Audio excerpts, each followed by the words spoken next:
in killing combatants. Therefore, the responses to the survey questions may reflect the general attitude people have towards war. We wanted to know if China's global development will necessitate massive deaths in enemy countries. Will our people endorse that scenario? Will they be for or against it? The fact is, our development refers to the great revitalization of the Chinese nation, which, of course, is not limited to the land we have now, but also includes the whole world.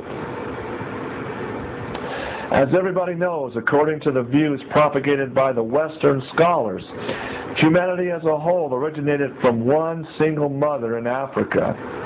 Therefore, no race can claim racial superiority. However, according to the research conducted by most Chinese scholars, the Chinese are different from other races on Earth. We did not originate in Africa. Instead, we originated independently in the land of China. Therefore, we can rightfully assert that we are the product of cultural roots of more than 1 million years, civilization in progress of more than 10,000 years, an ancient nation of 5,000 years, and a single Chinese entity of 2,000 years. This is the Chinese nation that calls itself descendants of Yang and Wang. During our long history, our people have disseminated throughout the Americas and the regions along the Pacific Rim. And they became the Indians in the Americas and the East Asian ethnic groups in the South Pacific. We all know that an account of our national superiority during the thriving and prosperous Tang dynasty, our civilization was at the peak of the world. We were the center of the world civilization, and no other civilization in the world was comparable to ours. Later on, because of our complacency, narrow-mindedness, and the self-enclosure of our own country, we were surpassed by Western civilization, and the center of the world shifted to the West. In reviewing history, one may ask, will the center of the world civilization shift back to China? Actually, Comrade Liu Huagang made it similar points in early 1980s. Based on an historical analysis, he pointed out that the center of world civilization is shifting. It shifted from the east to Western Europe and later to the United States. Now it is shifting back to the east. Therefore, if we refer to the 19th century as the British century and the 20th century as the American century, then the 21st century will be the Chinese century. Wild applause fills the auditorium. Our Chinese people are wiser than the Germans because fundamentally our race is superior to theirs. Now he's talking here of the Germans, folks, during World War II, specifically the Nazis. As a result, we have a longer history, more people, and larger land area. On this basis, our ancestors left us with the two most essential heritages, which are atheism and great unity. It was Confucius, the founder of our Chinese culture, who gave us these heritages. These two heritages determine that we have a stronger ability to survive than the West. That is why the Chinese race has been able to prosper for so long. We are destined not to be buried by either heaven or earth, no matter how severe the natural, man-made, and national disasters. This is our advantage. Take responses to war as an example. The reason that the United States remains today is that it has never seen war on its mainland. Once its enemies aim at the mainland, the enemies would have already reached Washington before its Congress finishes debating and authorizes the President to declare war. But for us, we don't waste time on these trivial things. No, they have greater things in mind. Maybe you have now come to understand why we recently decided to further promulgate atheism.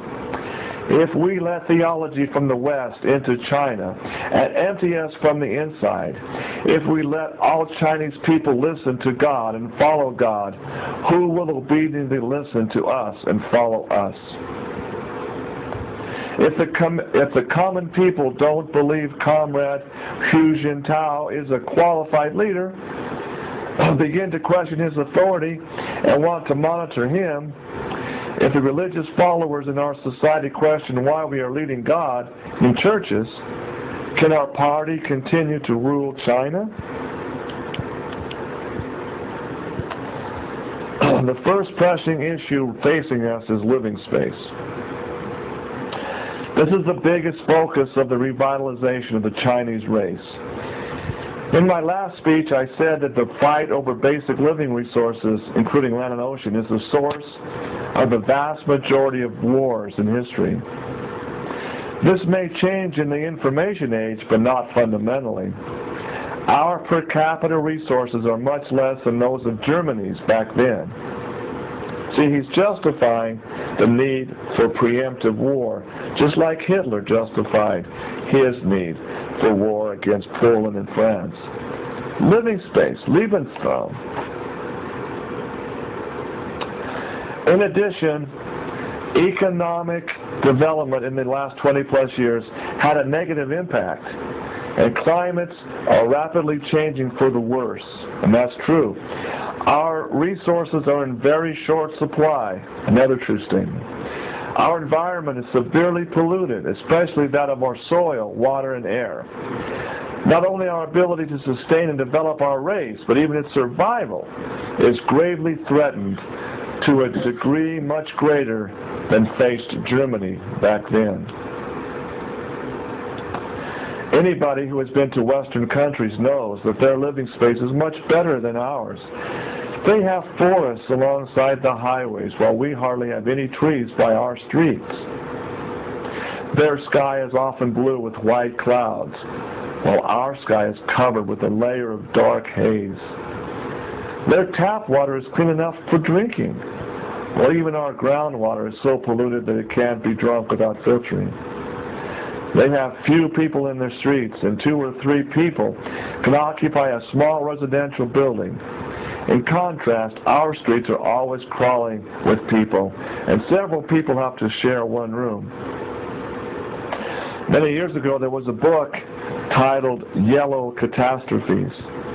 It said that due to our following the American style of consumption, our limited resources would no longer support the population, and society would collapse once our population reached 1.3 billion. Now our population has already exceeded this limit, and we are now relying on imports to sustain our nation. It's not that we haven't paid attention to this issue. The Ministry of Land Resources is specialized in this issue. But we must understand that the term living space, Lebensraum, is too closely related to Nazi Germany. The reason we don't want to discuss this too openly is to avoid the West's association of us with Nazi Germany, which could in turn reinforce the view that China is a threat.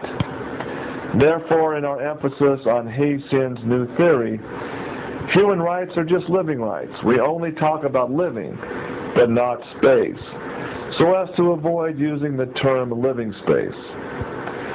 From the perspective of history, the reason that China is faced with the issue of living space is because Western countries have developed ahead of Eastern countries. Western countries established colonies all around the world, therefore giving themselves an advantage on the issue of living space. To solve this problem, we must lead the Chinese people outside of China so that they can develop outside of China. Would the United States allow us to go out to gain new living space?